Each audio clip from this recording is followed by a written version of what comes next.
आप सभी भक्तों को देव उठनी एकादशी और तुलसी विवाह की हार्दिक शुभकामनाएं।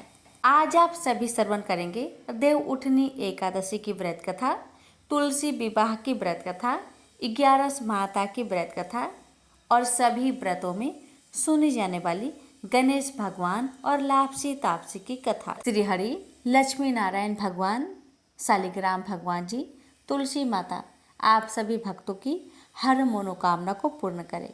इसी मंगल कामना के साथ आज की कथा शुरू करते हैं। हर साल कार्तिक माह के शुक्ल पक्ष की एकादशी तिथि को देव उठनी एकादशी मनाई जाती है। इस तिथि पर जगत के पालनहार भगवान विष्णु और माँ लक्ष्मी की पूजा अर्चना करने का विधान है। साथ ही सभी पापों से छुटकारा पाने के लिए व्रत भी किया जाता है। देव उठनी एकादशी के दिन व्रत कथा का पाठ जरूर करना चाहिए। इसके बिना पूजा अधूरी मानी जाती है। तो आइए प्यारे भक्तों सुनते हैं कथा। ब्रह्मा जी बोले, हे मुनि श्रेष्ठ, अब पापों को हरने वाली, पुण्य और मुक्ति देने वाली एकादशी का महात्म्य सुनिए। पृथ्वी पर गंगा की महत्ता और समुद्र तथा तीर्थों का प्रभाव तभी तक है जब तक कि कार्तिक के देव प्रबोधनी एकादशी तिथि नहीं आती। मनुष्य को जो फल 1000 अश्वमेध और 100 राजसूय यज्ञों से मिलता है, वही प्रबोधनी एकादशी से मिलता है। नारद जी कहने लगे कि हे पितामह, एक समय भोजन करने, रात्रि को भोजन करने तथा 12.5 दिन उपवास करने से क्या फल मिलता है, सो विस्तार से बताइए। ब्रह्मा जी बोले, हे पुत्र, एक बार भोजन करने से 1 जन्म और रात्रि को भोजन करने से 2 जन्म तथा दूसरा दिन उपवास करने से 7 जन्मों के पाप नाश होते हैं। जो वस्तु त्रिलोकी में न मिल सके और दिखे भी नहीं, वह हरि प्रबोधनी एकादशी से प्राप्त हो सकती है। मेरु और मद्राचल के समान भारी पाप भी नष्ट हो जाते हैं तथा अनेक जन्म में किए हुए पाप समूह क्षण भर में भस्म हो जाते हैं। जैसे रुई के बड़े ढेर को अग्नि की छोटी सी चिंगारी पल भर में भस्म कर देती है। विधि पूर्वक थोड़ा सा पुण्य कर्म बहुत फल देता है, परंतु विधि रहित अधिक किया जाए तो भी उसका फल कुछ नहीं मिलता। संध्या न करने वाले नास्तिक, वेद निंदक, धर्म शास्त्र को दूषित करने वाले, पाप कर्मों में सदैव रत रहने वाले, धोखा देने वाले ब्राह्मण और क्षुद्र, पर स्त्री गमन करने वाले तथा ब्राह्मणी से भोग करने वाले, ये सब चंडाल के समान है। जो विधवा अथवा सधवा ब्राह्मणी से भोग करते हैं, वे अपने कुल को नष्ट कर देते हैं। पर स्त्री गामी के संतान नहीं होती और उसके पूर्व जन्म के संचित सब अच्छे कर्म नष्ट हो जाते हैं। जो गुरु और ब्राह्मणों से अहंकार युक्त बात करता है, वो भी धन और संतान से हीन होता है। भ्रष्टाचार करने वाला, चंडाली से भोग करने वाला, दुष्ट की सेवा करने वाला और जो नीच मनुष्य की सेवा करते हैं या संगति करते हैं, ये सब पाप हरि प्रबोधनी एकादशी के व्रत से नष्ट हो जाते हैं। जो मनुष्य इस एकादशी के व्रत को करने का संकल्प मात्र करते हैं, उनके 100 जन्मों के पाप नष्ट हो जाते हैं। जो इस दिन रात्रि जागरण करते हैं, उनकी आने वाली 10,000 पीढ़ियां स्वर्ग को जाती है। नरक के दुखों से छूटकर प्रसन्नता के साथ सुसज्जित होकर वे विष्णु लोक को जाते हैं। ब्रह्म हत्या आदि महान पाप भी इस व्रत के प्रभाव से नष्ट हो जाते हैं। जो फल समस्त तीर्थों में स्नान करने, गौ स्वर्ण और भूमि दान करने से होता है, वही फल इस एकादशी की रात्रि को जागरण करने से मिलता है। हे मुनि शार्दुल, इस संसार में उसी मनुष्य का जीवन सफल है जिसने हरि प्रबोधिनी एकादशी का व्रत किया है वही ज्ञानी, तपस्वी और जितेंद्रिय है तथा उसी को भोग एवं मोक्ष मिलता है। जिसने इस एकादशी का व्रत किया है वह विष्णु को अत्यंत प्रिय, मोक्ष के द्वार को बताने वाली और उसके तत्व का ज्ञान देने वाली है। मन, क्रम, वचन तीनों प्रकार के पाप इस रात्रि को जागरण से नष्ट हो जाते हैं। इस दिन जो मनुष्य भगवान की प्रसन्नता के लिए स्नान, दान, तप और यज्ञ आदि करते हैं वे अक्षय पुण्य को प्राप्त होते हैं। प्रबोधिनी एकादशी के दिन व्रत करने से मनुष्य के बाल, यौवन और वृद्ध अवस्था में किए गए समस्त पाप नष्ट हो जाते हैं। इस दिन रात्रि जागरण का फल चंद्र सूर्य ग्रहण के समय स्नान करने से 1000 गुना अधिक होता है। अन्य कोई पुण्य इसके आगे व्यर्थ है। जो मनुष्य इस व्रत को नहीं करते उनके अन्य पुण्य भी व्यर्थ ही है। अतः हे नारद, तुम्हें भी विधि पूर्वक इस व्रत को करना चाहिए। जो कार्तिक मास में धर्म में पारायण होकर अन्न नहीं खाते उन्हें चंद्रायन व्रत का फल प्राप्त होता है। इस मास में भगवान दान आदि से जितने प्रसन्न नहीं होते जितने शास्त्र में लिखी कथाओं के सुनने से होते हैं।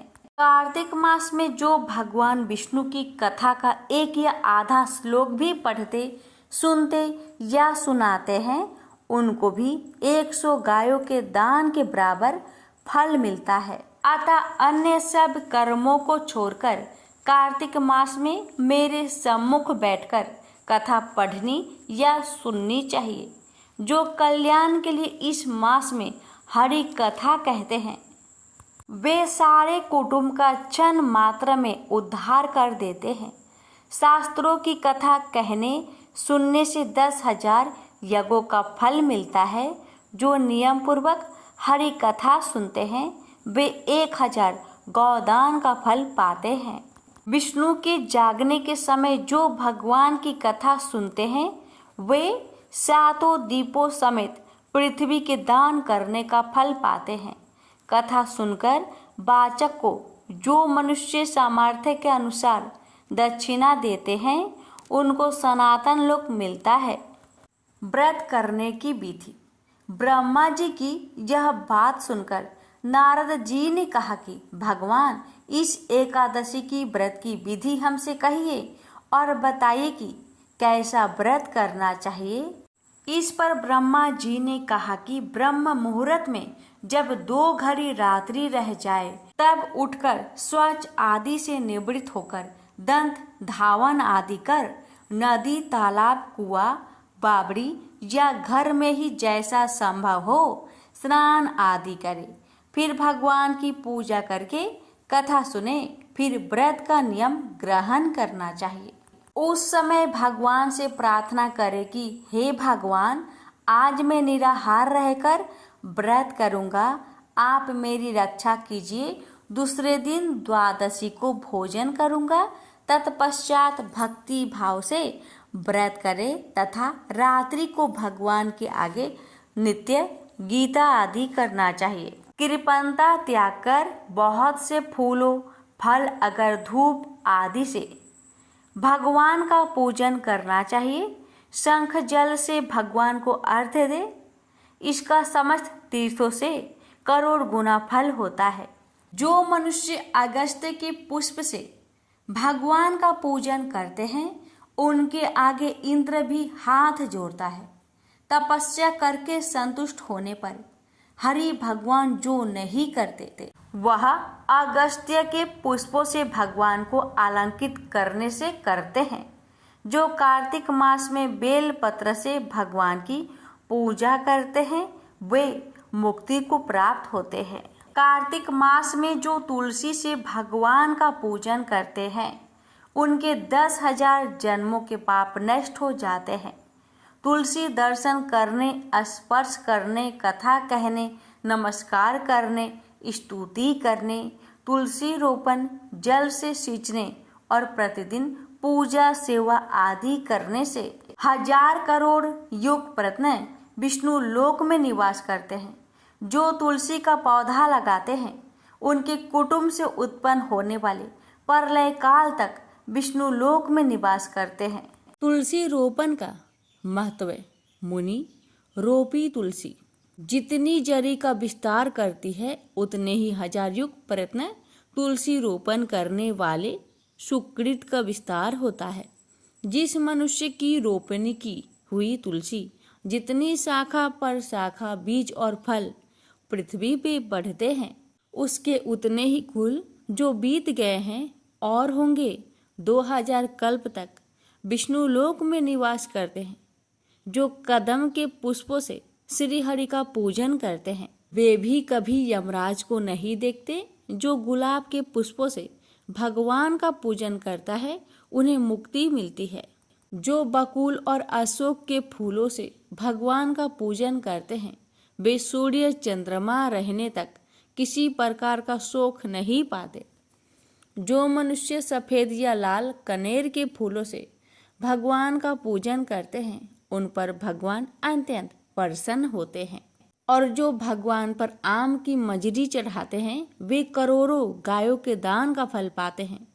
जो दूब के अंकुरों से भगवान की पूजा करते हैं वे 100 गुना पूजा का फल ग्रहण करते हैं। जो स्वामी के पत्र से भगवान की पूजा करते हैं उनको महाघोर यमराज के मार्ग का भय नहीं रहता। जो भगवान को चंपा के फूलों से पूजते हैं वे फिर संसार में नहीं आते। केतकी के पुष्प चढ़ाने से करोड़ों जन्म के पाप नष्ट हो जाते हैं। पीले रक्त वर्ण के कमल के पुष्प से भगवान का पूजन करने वाले को श्वेत दीप में स्थान मिलता है। इस प्रकार रात्रि को भगवान का पूजन कर प्रातः काल होने पर नदी पर जाए और वहां स्नान जप तथा प्रातः काल के कर्म करके घर पर आकर विधि पूर्वक केशव का पूजन करे। व्रत की समाप्ति पर विद्वान ब्राह्मण को भोजन कराए और दक्षिणा देकर क्षमा याचना करे। इसके पश्चात भोजन गौ और दक्षिणा देकर गुरु का पूजन करे। ब्राह्मणों को दक्षिणा दे और जो चीज व्रत के आरंभ में छोड़ने का नियम किया था वह ब्राह्मणों को दे। रात्रि में भोजन करने वाला मनुष्य ब्राह्मणों को भोजन कराए तथा स्वर्ण सहित बैलों का दान करे। जो मनुष्य मांसाहारी नहीं है वह गौदान करे। आंवले से स्नान करने वाले मनुष्य को दही और शहद का दान करना चाहिए। जो फलों को त्यागे वो फल दान करे। तेल छोड़ने से घृत और घृत छोड़ने से दूध, अन्न छोड़ने से चावल का दान किया जाता है।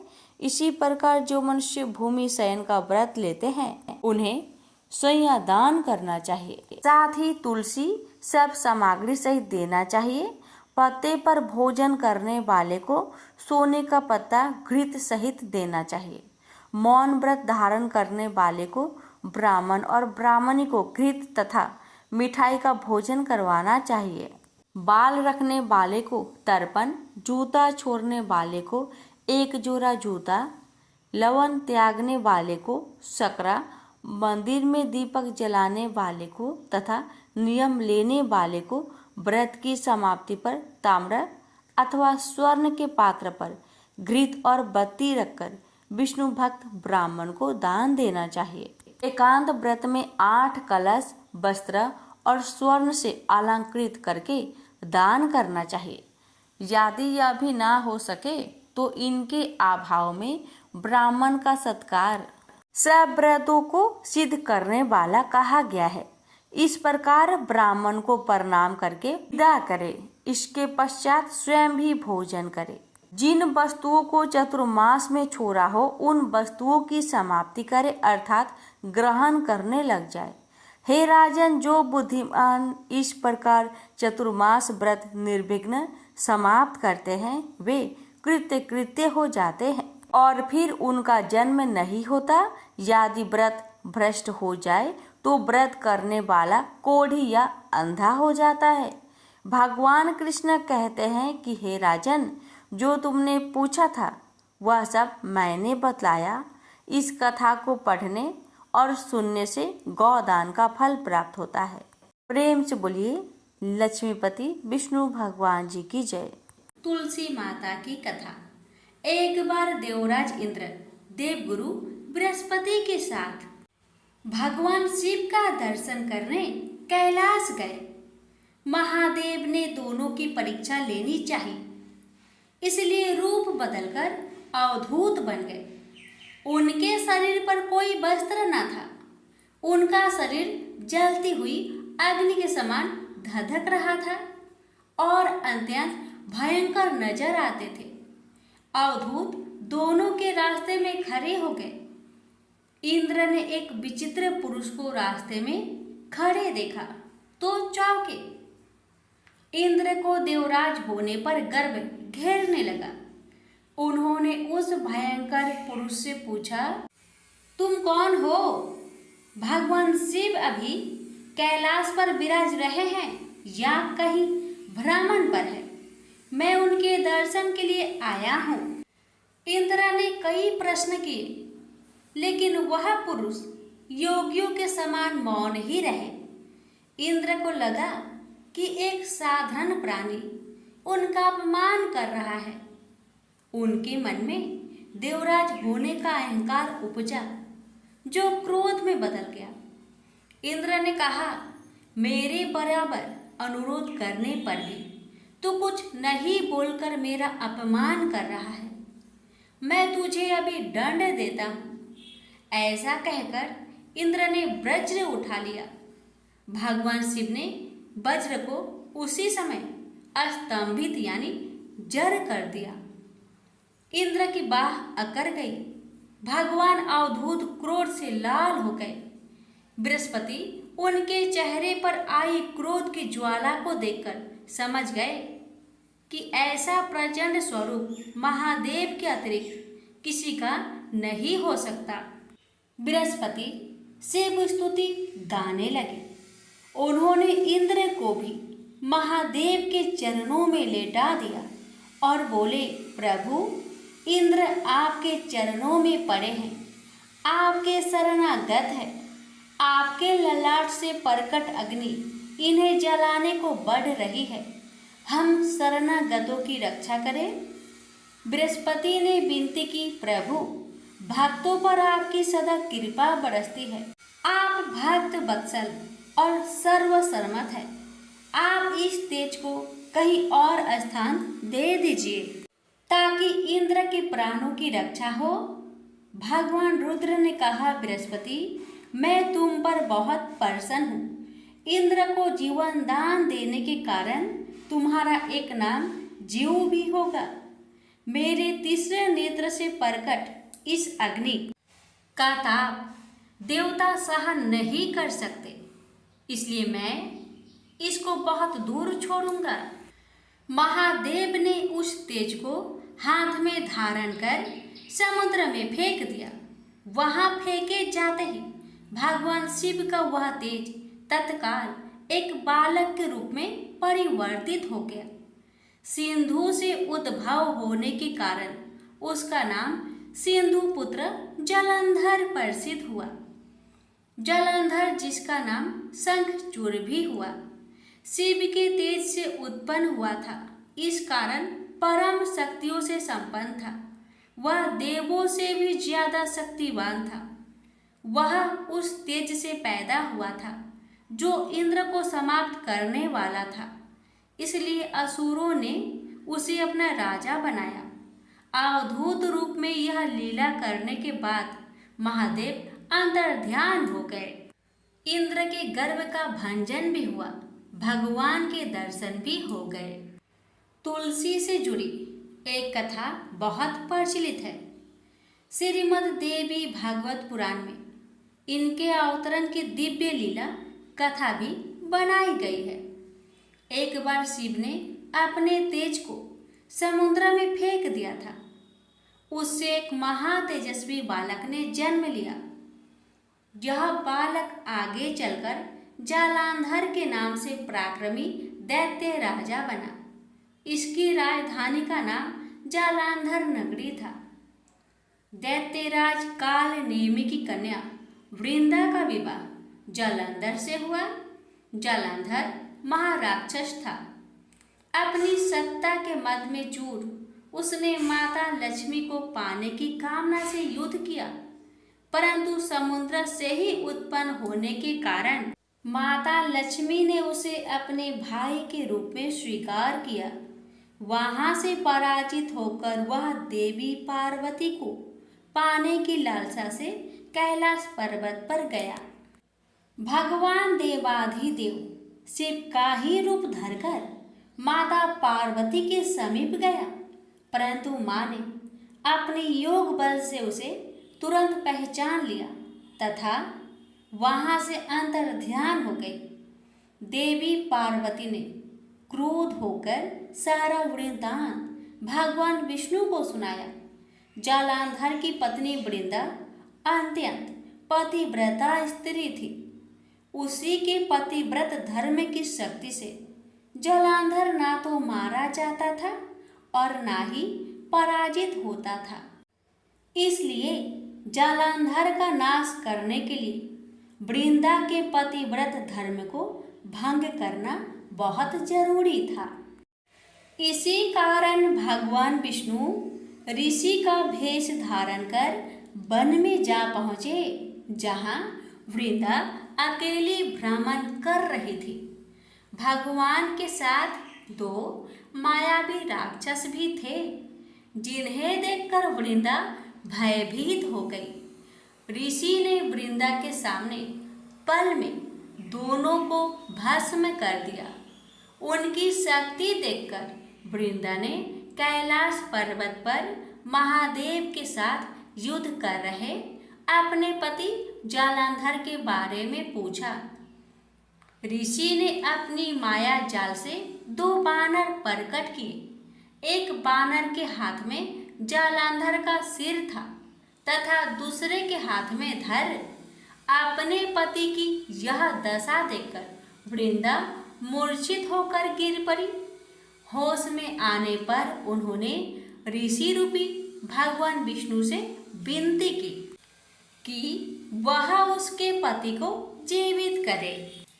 भगवान ने अपनी माया से पुनः जालंधर का सिर धड़ से जोड़ दिया, परंतु स्वयं भी वह उसी शरीर में प्रवेश कर गए। वृंदा को इस छल का जरा आभास न हुआ। जालंधर बने भगवान के साथ वृंदा पतिव्रता का व्यवहार करने लगी, जिससे उसका अस्तित्व भंग हो गया। ऐसे होते ही वृंदा का पति जालंधर युद्ध में हार गया। इस सारी लीला का जब वृंदा को पता चला तो उसने क्रोध होकर भगवान विष्णु को शीला होने का श्राप दे दिया तथा स्वयं सती हो गई। जहाँ वृंदा भस्म हुई वहाँ तुलसी का पौधा उगा। भगवान विष्णु ने वृंदा से कहा, हे वृंदा, तुम अपने अस्तित्व के कारण मुझे लक्ष्मी से भी अधिक प्रिय हो गई हो। अब तुम तुलसी के रूप में सदा मेरे साथ रहोगी। जो मनुष्य भी मेरे शालिग्राम रूप के साथ तुलसी का विवाह करेगा उसे इस लोक और परलोक में विपुल यश प्राप्त होगा। जिस घर में तुलसी होती है वहाँ यम के दूत भी असमय नहीं जा सकते। गंगा व नर्मदा के जल में स्नान तथा तुलसी का पूजन बराबर माना जाता है। चाहे मनुष्य कितना भी पापी क्यों न हो, मृत्यु के समय जिसके प्राण मंजरी रहित तुलसी और गंगा जल मुख में रखकर निकल जाते हैं, वह पापों से मुक्त होकर बैकुंठ धाम को प्राप्त होता है। जो मनुष्य तुलसी व आंवले की छाया में अपने पितरों का श्राद्ध करता है, उसके पितर मोक्ष को प्राप्त हो जाते हैं। उसी दैत्य जालंधर की यह भूमि जालंधर नाम से विख्यात है। सती वृंदा का मंदिर मोहल्ला कोट किशनचंद में स्थित है। कहते हैं इस स्थान पर एक प्राचीन गुफा थी जो सीधी हरिद्वार तक जाती थी।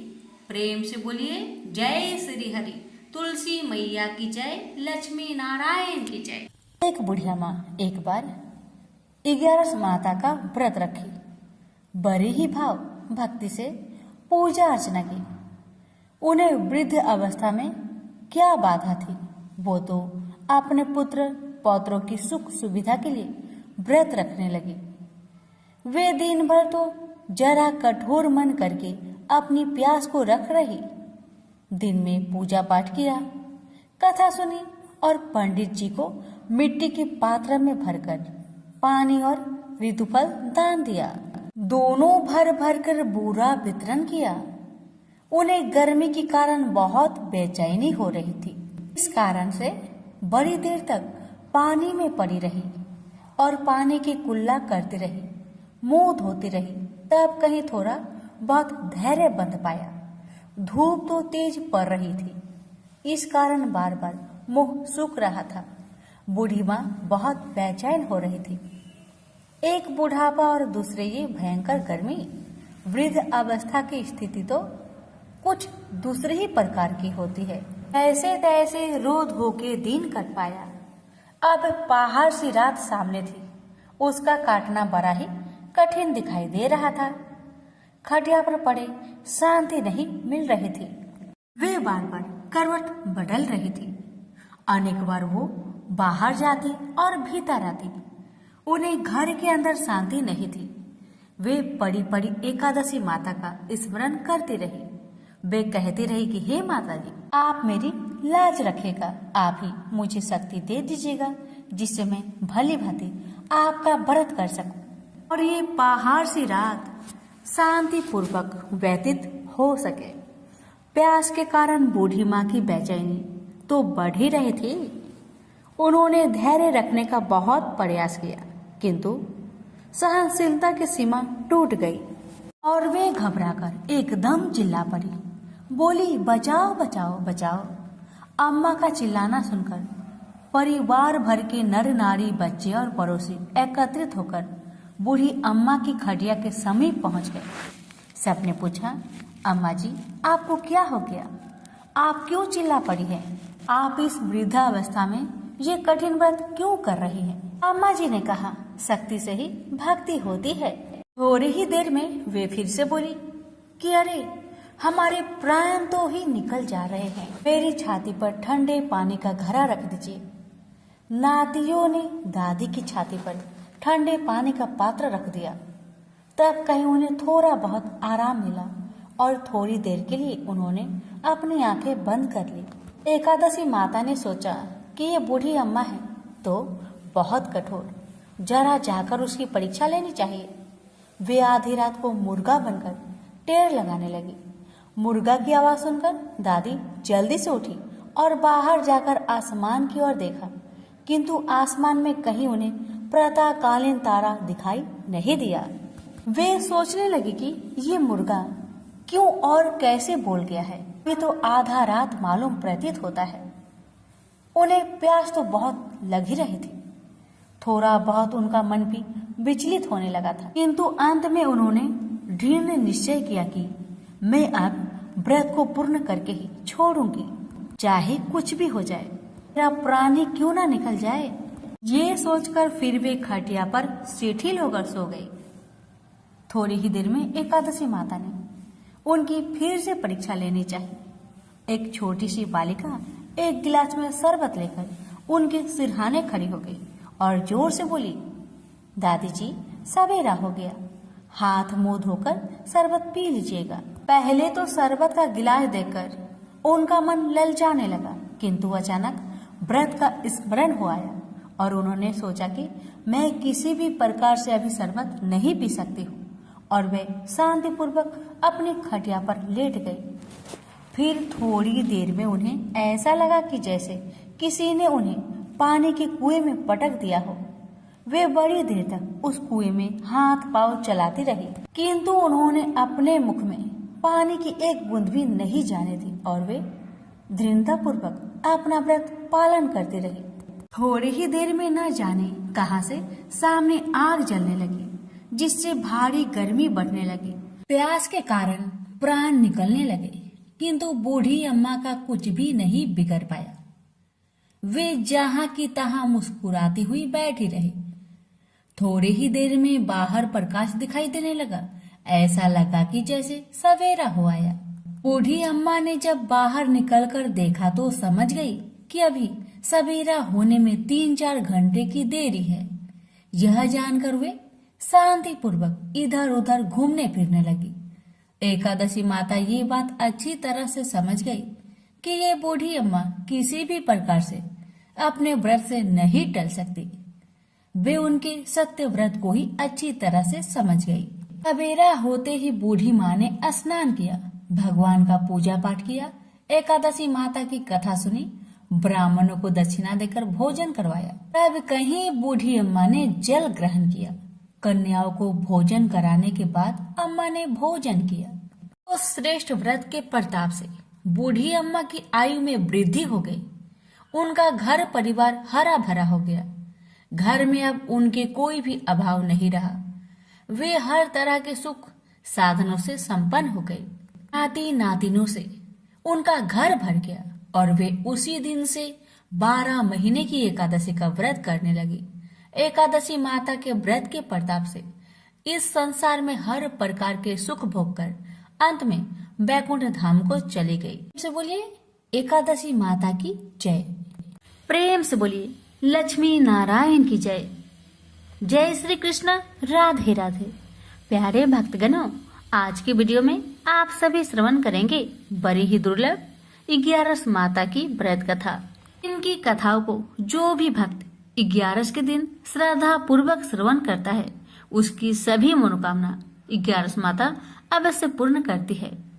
तो आइए बड़े ही श्रद्धा से प्रसन्नचित मन से कथा को पूरा अवश्य सुनिएगा। हे 11 माता, मैं आपकी भक्तों को आपकी कथा सुनाने जा रही हूँ।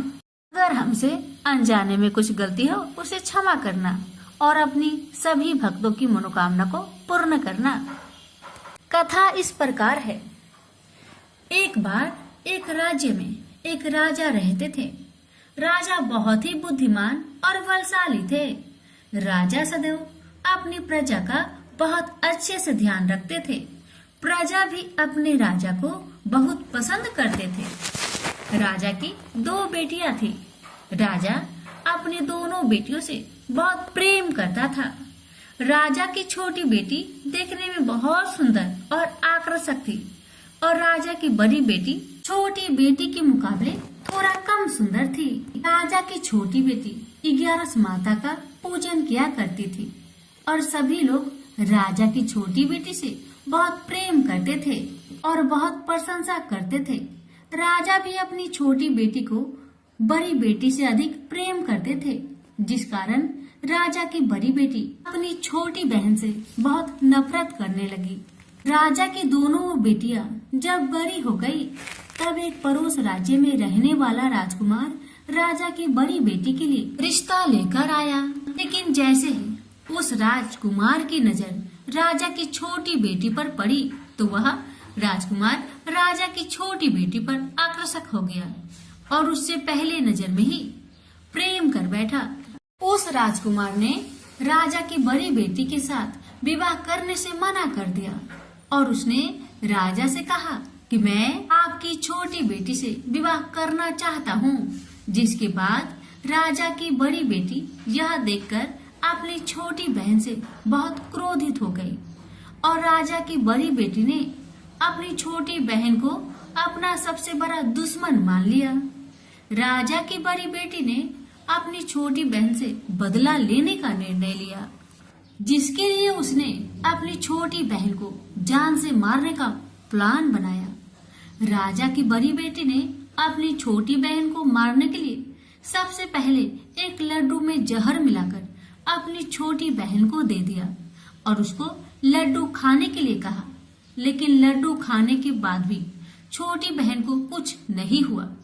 बड़ी बहन यह देखकर बहुत आश्चर्य में पड़ गई, लेकिन बड़ी बहन ने हार नहीं मानी और उसने जब रात में छोटी बहन अपने कमरे में सो रही थी, तब एक मटके में सांप रखकर उसे कमरे में छोड़ दिया ताकि छोटी बहन को डस ले और उसका काम तमाम हो जाए।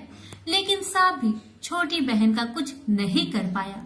जिसके बाद बड़ी बहन ने अपनी छोटी बहन से कहा कि चलो हम लोग कुएं से पानी भरकर लाते हैं, जिसके लिए वह छोटी बहन को पानी भरने के बहाने कुएं के पास ले गई और उसने अपनी छोटी बहन को कुएं में धक्का दे दिया। लेकिन 11 माता की कृपा से छोटी बहन को तब भी कुछ नहीं हुआ, क्योंकि हर बार 11 माता उसकी रक्षा कर रही थी। और उधर बड़ी बहन अपने सारे प्रयासों के बाद असफल हो रही थी, जिससे वह बहुत क्रोधित हो जा रही थी। फिर उसने अपनी छोटी बहन के पास जाकर उससे खुद पूछा कि मेरी छोटी बहन, तुमको पता है भगवान ने सबकी मृत्यु एक निश्चित समय पर लिखी हुई है, और कैसे तुम्हारी मृत्यु होगी क्या यह तुम जानती हो? तब छोटी बहन ने अपनी बड़ी बहन को बताया कि हाँ, मैं जानती हूँ मेरी मृत्यु कैसे होगी। छोटी बहन से यह सुनकर बड़ी बहन मन ही मन बहुत प्रसन्न होने लगी और उसने अपनी छोटी बहन से कहा कि तो मुझे अपनी मृत्यु की राज बताओ। छोटी बहन ने अपनी बड़ी बहन से कहा कि मेरी मृत्यु तो एक तोते में है, जो तोते के गले में एक हार है, उसी में मेरा प्राण छुपा हुआ है। जब तक कोई भी व्यक्ति तोते को मारकर वह हार अपने गले में पहनेगा तो मैं मूर्छित हो जाऊंगी, और जैसे ही उस हार को अपने गले से उतारेगा तो मैं वापस जीवित हो जाऊंगी। अपनी छोटी बहन की मृत्यु का राज जानकर बड़ी बहन बहुत खुश हो गई और वह अपनी छोटी बहन को मारने के लिए उसके पालतू तोते को ढूंढना शुरू कर दिया। और छोटी बहन को इस बात का आभास तक न हुआ कि कोई उसकी जान लेना चाहता है, जिसके लिए वह अपने पिताजी के पास गई और उसने अपने पिताजी से कहा कि पिताजी, मेरी मृत्यु के बाद आप मुझे जलाइएगा मत, बल्कि आप मुझे अपनी पुरानी हवेली में एक पलंग में लेटाकर छोड़ दीजिएगा। अपनी छोटी लड़की की यह बात सुनकर राजा बहुत आश्चर्य में पड़ गया और उसने अपनी बेटी से पूछा, बेटी, तुम यह क्या कह रही हो? तब राजा की छोटी बेटी ने बताया, पिताजी, समय किसी के लिए नहीं रुकता है, कब क्या हो जाए किसी को कुछ पता नहीं है। और फिर राजा ने अपनी छोटी बेटी से कहा कि तुम ऐसी बातें क्यों कर रही हो? 2-3 दिन में तुम्हारा विवाह है। लेकिन छोटी बेटी ने अपने पिताजी को ऐसा करने पर मजबूर कर दिया और उसने वचन ले लिया। राजा ने भी अपनी छोटी बेटी की बात स्वीकार कर ली और 2-3 दिनों के बाद जब शादी का समय आया तब राजकुमार बारात लेकर राजा के घर आया और राजकुमार और राजा की छोटी बेटी का विवाह शुरू हो गया। जैसे ही राजा की छोटी बेटी राजकुमार के साथ फेरे लेना शुरू करती है तो उसकी बड़ी बहन अपनी छोटी बहन के कमरे में जाकर उसके तोते को पकड़ लेती है और उसको जान से मार देती है। तोते के गले में जो हार था उसको अपने गले में धारण कर लेती है। जैसे ही बड़ी बहन उस हार को अपने गले में धारण करती है तो उधर छोटी बहन 3.5 ही फेरे ले पाती है और वह फिर बेहोश होकर गिर जाती है। जिसके बाद राजा ने बड़े बड़े हकीमों को बुलवाया और अपनी छोटी बेटी का इलाज करने के लिए कहा। राजा की बात सुनकर वैद्य ने छोटी बेटी को जब चेक किया, राजा को बताया कि आपकी छोटी बेटी ना तो जीवित है और ना मरी हुई है। यह मैं ऐसी पहली बार देख रहा हूँ। राजा ने वैद्य और हकीम को ये बात बाहर बताने से मना कर दिया कि अगर तुमने यह बात किसी को बाहर बताई तो मैं तुम्हें फांसी दे दूंगा। राजा ने ऐसे दोनों को धमकाया। राजा ने अपनी छोटी बेटी को पुराने महल में जाकर एक पलंग में लेटा दिया और वहाँ पर कुछ सैनिक को तैनात कर दिया। वापस अपने महल पर आ गया। राजा की बड़ी बेटी अपनी पिताजी के पास आई और कहने लगी, पिताजी, अगर यह शादी संपन्न नहीं हुई तो आपकी इज्जत का क्या होगा? आप कहे तो मैं आपकी इज्जत बचाने के लिए राजकुमार से शादी करने के लिए तैयार हूँ। जिसके बाद राजा ने अपनी बड़ी बेटी की बात मान ली और राजा ने बड़ी बेटी को छोटी बेटी के कपड़े पहनाकर मंडप पर भेज दिया।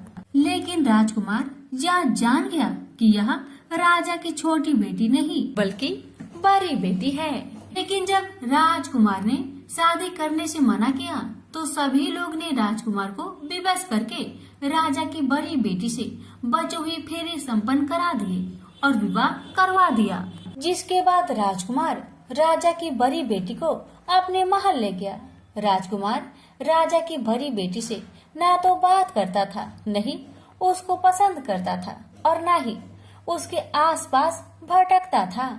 और राजकुमार ने यह फैसला लिया था कि वह अपनी प्रेमिका को ढूंढ कर रहेगा और यह जानकर रहेगा कि उसके साथ क्या हुआ है। एक दिन राजकुमार अपने घोड़े पर सवार होकर राजा के पुराने महल के पास पहुंच गया, जहां पर उसने कुछ सैनिकों को देखा। महल के पास पहुंचकर राजकुमार ने जब महल को ध्यान से देखा तो वह समझ गया कि यह तो हमारे ससुर जी का महल है।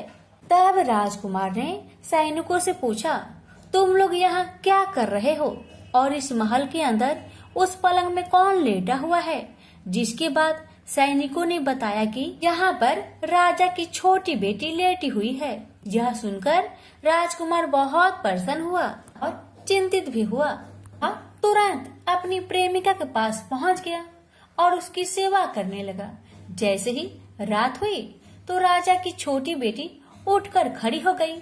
राजकुमार यह देखकर बहुत खुश हुआ और उसने अपनी प्रेमिका से पूछा कि तुम यहाँ क्या कर रही हो? तुम मेरे साथ मेरे घर चलो। राजा की छोटी बेटी ने राजकुमार को सारी बातें बता दी कि मेरी जान एक तोते में बसी थी और मैंने यह सब सिर्फ अपनी बड़ी बहन को बताया था और मुझे पता है कि उसने ही मुझे मारने का प्रयास किया है।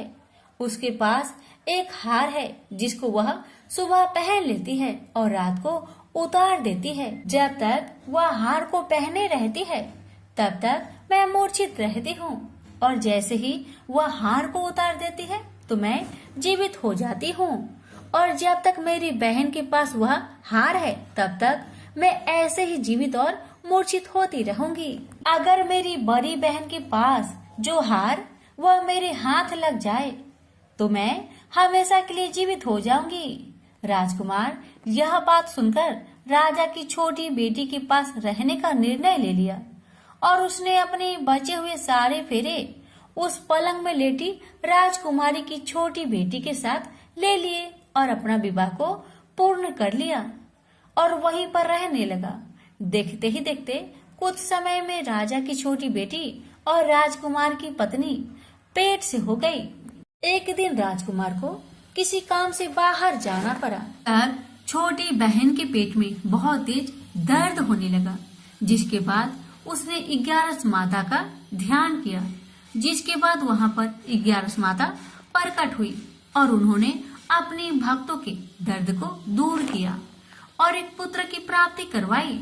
और वहीं पर अचानक से राजकुमार भी आ गया। राजकुमार ने 11 माता को देखा तो वह आश्चर्य हो गया और उसने तुरंत माता को प्रणाम किया और 11 माता ने राजकुमार से कहा, जब तुम्हारा बेटा 5 वर्ष का हो जाए तो तुम अपनी पत्नी के हार आकर इसके गले में डाल देना। और देखते देखते राजकुमार और राजा की छोटी बेटी का पुत्र 5 वर्ष का हो जाता है।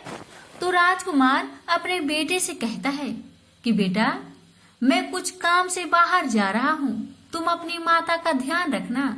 और वह वहाँ से चला जाता है। राजकुमार को बाहर निकलता देख बड़ी बहन के सैनिक देख लेते हैं और वह बड़ी बहन को जाकर सारी बातें बता देते हैं। जिसके बाद बड़ी बहन अपनी छोटी बहन के पुत्र को वहाँ से उठवा लेती है और उसको मरवा देती है। छोटी बेटी के पुत्र के 2 टुकड़े करवा देती है। पहला टुकड़ा चक्की के पास छुपा देती है और दूसरा टुकड़ा अपने पलंग के नीचे रख देती है। 11 माता बड़ी बहन की सारी करतूत अपनी आंखों से देख रही थी। उनसे रहा नहीं गया। वह एक भिखारी का रूप लेकर बड़ी बहन के पास चली आती है। जिसके बाद वहाँ पर भिक्षा मांगने लगती है। बड़ी बहन अपने नौकरों से कहती है कि जाकर भिक्षा दे दो, लेकिन जैसे ही नौकर 11 माता को भिक्षा देने के लिए आते हैं तो माता उन्हें मना कर देती है और कहती है कि मैं तुम्हारे महारानी से ही भिक्षा लूंगी, जाओ जाकर कह दो इसके बाद बड़ी बहन स्वयं ही भिक्षा देने के लिए माता के पास आती है। तब माता एक बिल्ली का रूप लेकर उसके कमरे में चली जाती है और वहाँ पर छोटी बेटे के पुत्र के टुकड़े को जोड़ देती है और उसे जीवित कर देती है। उसे वहाँ से ले जाती है। राजकुमार अपने बेटे को लेकर अपनी पत्नी के पास जाता है और उसे कहता है कि तुम इसका ध्यान रखना। अगर तुम इस बच्चे का अच्छे से ध्यान रखोगी तो मैं तुमसे बात करूंगा। एक दिन राजकुमार बच्चे से कहता है कि तुम मम्मी से उनके गले का हार मांग लो। जिसके बाद राजकुमार का लड़का अपनी मम्मी के पास जाता है और कहता है कि मम्मी, मुझे तुम्हारा हार चाहिए जो तुमने गले में पहन रखा है। यह सुनकर पहले तो बड़ी बहन बहुत क्रोधित होती है, पर उसको यह याद आता है कि राजकुमार ने कहा था कि अगर मैं इस बच्चे का ध्यान रखूं तो वह मुझसे बात करेंगे। इसके कारण वह हार को उस बच्चे को दे देती है और वह तुरंत हार ले जाकर अपने पिताजी को दे देता है और तभी राजकुमार अपने बेटे को लेकर वहां से जाने लगता है और अपनी पत्नी से कहता है कि तुम हमारे लिए खाना बनाकर रखना, मैं शाम को आकर तुम्हारे साथ खाऊंगा। और वह अपने बेटे को लेकर वहां से चला जाता है। जिसके बाद वह राजा के पास जाता है और उनको सारी बातें बता देता है। राजा अपनी बड़ी बेटी की यह करतूत सुनकर बहुत क्रोधित होते हैं और अपनी परवरिश पर ही दोष देने लगते हैं और राजकुमार को अपनी छोटी बेटी के साथ रहने के लिए आदेश देते हैं। ग्यारस माता की कृपा से राजा की छोटी बेटी राजकुमार के साथ सुखी जीवन व्यतीत करने लगी और हर 11 को 11 माता का व्रत करने लगे। प्रेम से बोलिए 11 माता की जय। गणेश जी की कथा। एक बुढ़िया माई थी। वह बहुत गरीब थी, आंखों से अंधी थी। उसका एक बेटा और एक बहू थे। वह बुढ़िया सदैव गणेश भगवान जी की पूजा किया करती थी। एक दिन गणेश जी प्रकट होकर उस बुढ़िया माई से बोले, बुढ़िया माँ, तू जो चाहे सो मांग ले। बुढ़िया माई बोली, मुझे तो मांगना नहीं आता भगवान, कैसे और क्या मांगू। तब गणेश भगवान जी बोले, अपने बेटे और बहू से पूछकर मांग लेना। तब बुढ़िया माई ने अपने बेटे से कहा, बेटा, गणेश जी कहते हैं तू कुछ मांग ले, बता मैं क्या मांगू। बेटा ने कहा, माँ तू धन मांग ले। बहू से पूछा तो बहू ने कहा, सासू माँ नाती मांग लो। तब बुढ़िया माई ने सोचा कि ये तो अपने अपने मतलब की बात कह रहे हैं, अतः उस बुढ़िया ने पड़ोसन से पूछा तो उन्होंने कहा कि बुढ़िया माई, तू तो थोड़े दिन तक जिएगी, क्यों तू धन मांगे और क्या नाती मांगे। तू तो अपनी आंखों की रोशनी मांग ले, जिससे तेरी जिंदगी आराम से कट जाए। अब बुढ़िया माई काफी सोच विचार के बाद भगवान से बोली, भगवान, यदि आप मुझसे प्रसन्न हैं तो मुझे 9 करोड़ की माया दे, निरोगी काया दे, अमर सुहाग दे, आंखों की रोशनी दे, नाती दे, पोता दे और सब परिवार को सुख दे, अंत में मोक्ष दे। यह सुनकर तब गणेश जी बोले, बुढ़िया माँ, तूने तो हमें ठग दिया, फिर भी जो तूने मांगा है वचन के अनुसार सब तुझे मिलेगा। और यह कहकर गणेश जी अंतर्ध्यान हो गए। उधर बुढ़िया माँ ने जो कुछ मांगा वह सब कुछ मिल गया। हे गणेश जी महाराज, जैसे आपने उस बुढ़िया माँ को सब कुछ दिया, वैसे ही आपकी कहानी कहने वाले, सुनने वाले, हुक्कार भरने वाले सभी भक्तों को देना। लापसी तपसी की कथा। एक लापसी था, एक तपसी था। तपसी हमेशा भगवान की तपस्या में लीन रहता था। लापसी रोजाना 1.25 सेर की लापसी बनाकर भगवान का भोग लगाकर जीम लेता था। एक दिन दोनों लड़ने लगे। लापसी बोला, मैं रोज भगवान की तपस्या करता हूँ, इसलिए मैं बड़ा हूँ। लापसी बोला कि मैं रोज भगवान को 1.25 सेर लापसी का भोग लगाता हूँ, इसलिए मैं बड़ा हूँ। नारद जी वहाँ से गुजर रहे थे।